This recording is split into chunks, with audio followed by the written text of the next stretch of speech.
We suck again. What a game. Definitely a tough one. Really, really brutal way to start the year. Just a heartbreaking loss, pretty much all around, on both sides of the ball. This is my first recap I've ever done from like a regular season game, and I really don't want to be too negative, but definitely have some things I want to talk about. Hopefully I don't have to make too many more videos like this going forward. It's the Jags. I probably will, but I'm just hoping I don't have to make too many more. I'm already like 45 seconds in, and I just don't really want to do it anymore. But we're going to push through. It's week 1. Don't need to overreact too much. So much can change.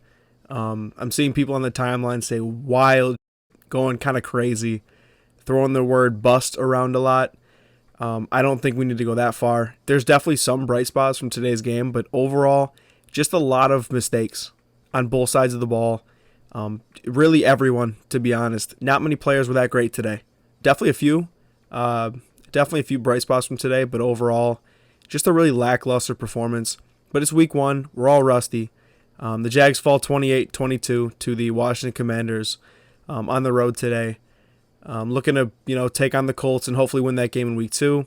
But for now, let's recap and let's talk about the game that we just watched today. Before I get into it, if you guys could just go down, hit that like button. Really appreciate it. It helps push my videos out there. And also, it's totally free. Hit that subscribe button. I'm going to be dropping Jags content as well as NFL content pretty much throughout the entire year. In the offseason, just going forward. I'm new to content creation. I'm working on setting up a streaming platform. Not too familiar with the technology of that. Still trying to work through that. Watching a bunch of videos, trying to figure this stuff out. I'll hopefully have that up soon. But yeah, if you guys can hit that subscribe button, I'd really appreciate it. I think I'm 1 or 2 subs away from 50 at this point. That'd be a cool milestone to hit. In week 1, I just started doing this really consistently these past few weeks, but I'm loving it so far. So yeah, let's get into it.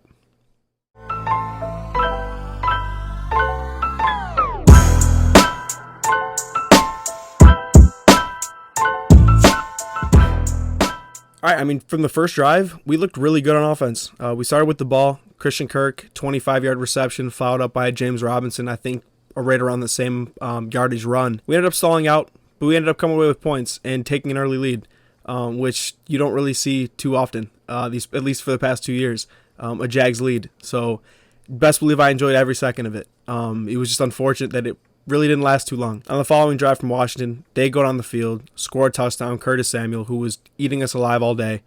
And then we take the ball back. We end up stalling out and punting, coming away with no points. And then they march right down the field again, score another touchdown on a play action. Rayshon Jenkins bit too hard. Shaq gets beat over top by the rookie, Jahan Dotson. They go up 14-3. We get the ball back, go 3 and out again, punt.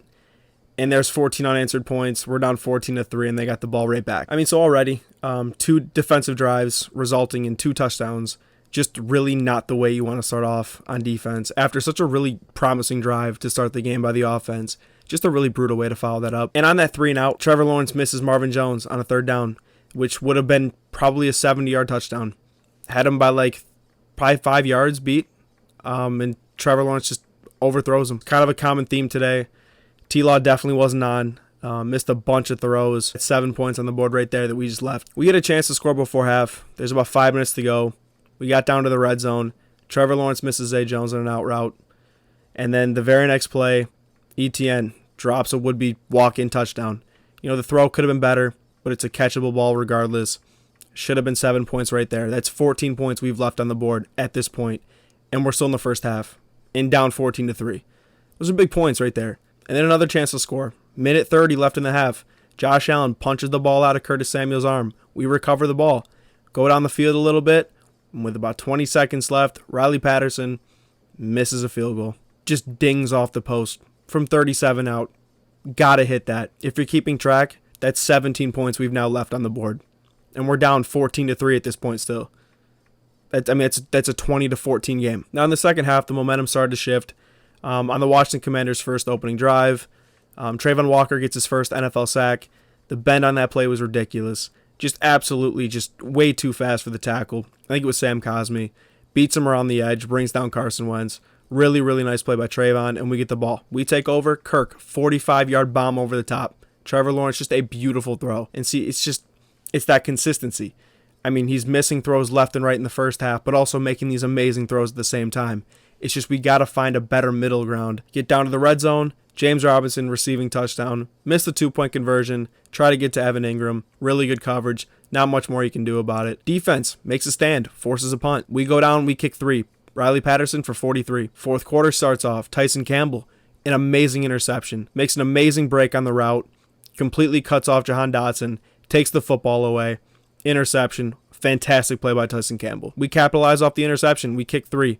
Would have loved to come away with a 6. We get points. That's what you got to do. You got to capitalize off those turnovers.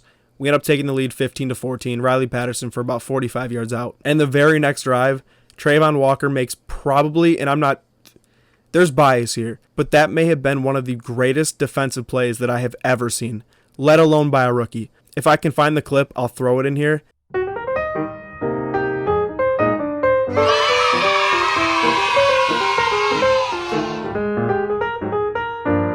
But the fact that he was able to engage with the tackle, read that it was a screen, throw him off, come back, and reach across and intercept that ball, and then the return, he threw a stiff arm out there. This dude is an absolute freak.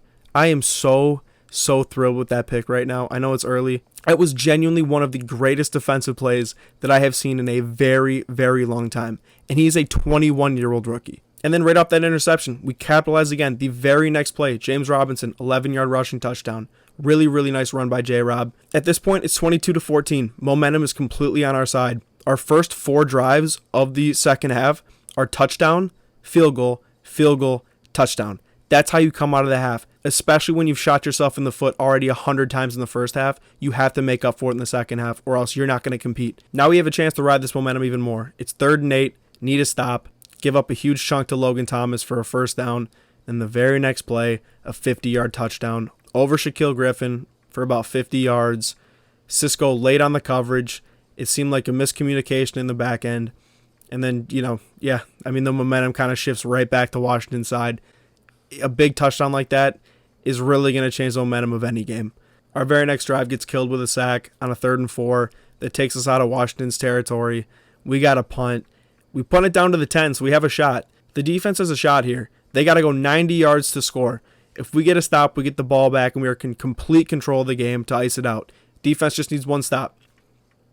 Commanders end up going 13 plays, 90 yards, touchdown to the rookie Jahan Dotson. Tyson Campbell couldn't find the ball, couldn't turn around and make a play on it. Jahan Dotson takes advantage, scores a touchdown. Now we're down 28-22. There's about a minute 43. We have 2 timeouts. Trevor Lawrence takes over with the offense, and he throws a pick. We still had, I think, both of our timeouts at this point. I think a little under a minute, and then Trevor Lawrence tries to play hero ball, rolling out to his left, throws a duck, and it gets picked off by Forrest, and that completely ends the game. Defense had a chance to win it, gives up a 90-yard touchdown drive. Offense has a chance to go down and win it, come up with an interception. Really, really unfortunate way to end a game that we really had no business even being in, which is the good thing, is we played really, really bad and still had a chance to win at the end. And I'm not a moral victory kind of guy, but it is nice to see that even, I hope our worst, we can still be competitive. It's the Washington Commanders. They had injuries. They're not the greatest team, but at least we were able to compete while playing, for lack of better terms, playing like. Now, before I get into my takeaways for the negatives, I want to talk about some positives because it's been a pretty negative video thus far. So I'm going to give a couple positives because there were some. The run game, overall. Run game was really, really strong today. Huge shout out to James Robinson and Travis Etienne on their recovery because they both looked really, really good. I know Etienne had that drop. Don't let that fool you. That doesn't mean he had a terrible game all around. I think he averaged about 11.8 yards per carry. He had 4 carries, for 48 yards. And then James Robinson, a monster game. I think he had 11 carries for 60 yards with a receiving and rushing touchdown. So huge shout out to those guys. In the offensive line up front, I thought they blocked pretty well as far as the run game went. And then another positive, receivers. Really, really nice, to be honest. Really good separation. I can't remember any drops besides ETN's off the top of my mind, which is really refreshing because I think I can think of at least 30 to 45 from just last season, just off memory. But yeah, in a game like this, when you shoot yourself in the foot 1,000 times, there's going to be a lot of negatives to talk about. First up, not nearly enough pass rush. We went that entire game with 1 sack, and that was by a rookie. Just not enough pass rush at all, and that leads to the third down conversion being so high. You give a guy enough time to make a play, he's going to find an open receiver. And that's the difference right there, is we couldn't get off the field on third downs, resulting in longer drives, resulting in more points. So pass rush, got to be better. Got to get home more often. Up next, also to tie along with third down conversions, wrapping up. Had a lot of broken tackles when we just got to wrap up. I mean, the arm tackles, getting juked out, getting spun out, breakdown, wrap up. And we're giving up first downs when it should have been, it's a 3rd and 8. Underneath pass to Curtis Samuel. You got Tyson Campbell getting spun off the field and then juking back inside for another 4 or 5 yards. I mean, you have to get off the field on those kind of plays. When you have them in front of you, breakdown, wrap up. The biggest thing, I know I've talked about it a bunch, we couldn't get off the field. 70% conversion percentage on third downs for the Washington Commanders today. 70%. That was the second highest among teams in the NFL from week 1. The league average is right around 35 to 40. We gave up 70%. That cannot happen. That's the difference between wins and losses. If you can't get off the field, you're not going to beat these teams, let alone good teams. No offense to Washington, but they are not an elite level team. You are not going to go out and beat the Chargers, the Chiefs, the Broncos. You are not going to beat these teams with 25% conversion rate on third down and giving up 70% on the defensive side of the ball. It's just not going to happen. You have to get off the field. It starts with pass rush, and then the secondary comes in afterwards. And there was no pass rush.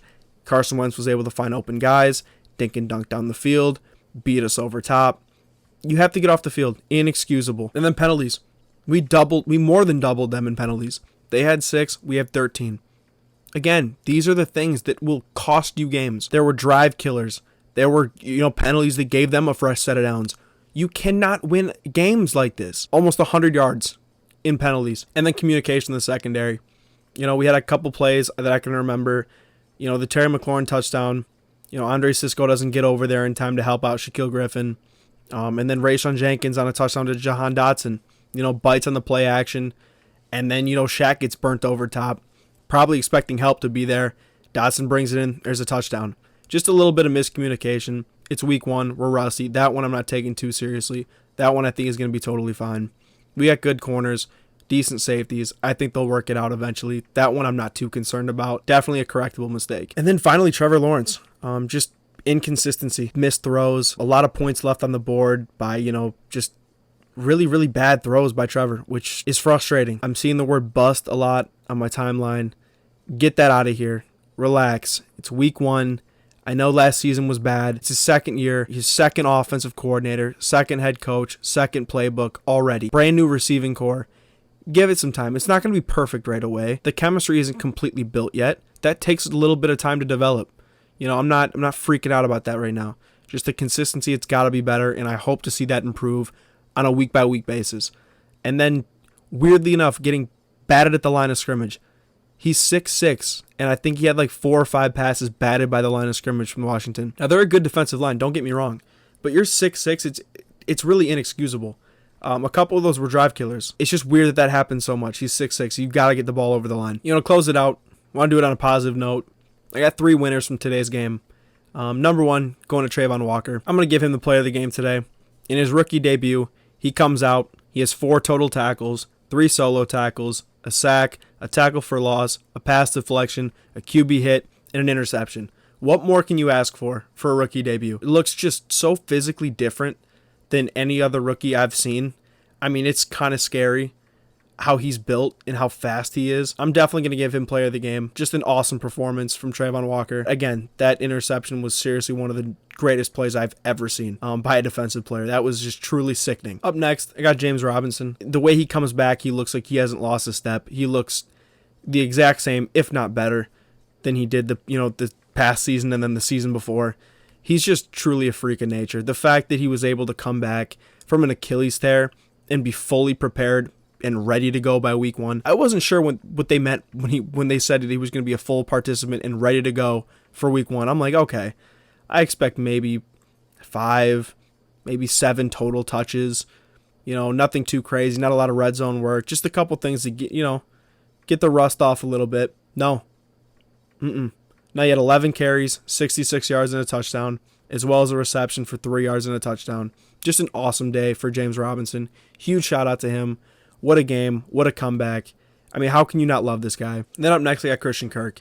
I am so beyond happy for Christian Kirk. Had 6 catches, 117 yards, 9.5 yards per target, 19.5 yards per catch. Just a really, really all-around awesome game by Christian Kirk. You know, everybody over the summer, nonstop. Jags overpaid for Christian Kirk. Christian Kirk is never going to be a wide receiver one. The Jags ruined the market to pay Christian Kirk $1 billion. Like, I saw the memes. I read them all. He probably saw it all too. Took it personally. Came in with a chip on his shoulder. And he shut up a lot of people today. He came in and he balled out. So, you know, huge shout out to Christian Kirk. Super happy for him. Appreciate you guys for clicking on the video. This is my first recap. Really excited for it. Really unfortunate that it had to be kind of on this note. Hopefully I don't have to make too many of these going forward. Hopefully they can be a little bit more positive. But it's week 1. A lot of rust. A lot of correctable mistakes. But again, if you guys could leave a like, it'd mean the world to me. I think I'm a sub or 2 away from 50. So if you could go down, hit that subscription, hit that notification bell so you get a notification every time I post a brand new video. I'll be posting videos all throughout the season. And then let me know what you guys think. Let me know how you're feeling from the game today. Drop that in the comments. And if you think Trayvon Walker is going to win Defensive Player of the Year. Not Rookie of the Year. Defensive Player of the Year. I'll catch you guys in the next one. Go Jags.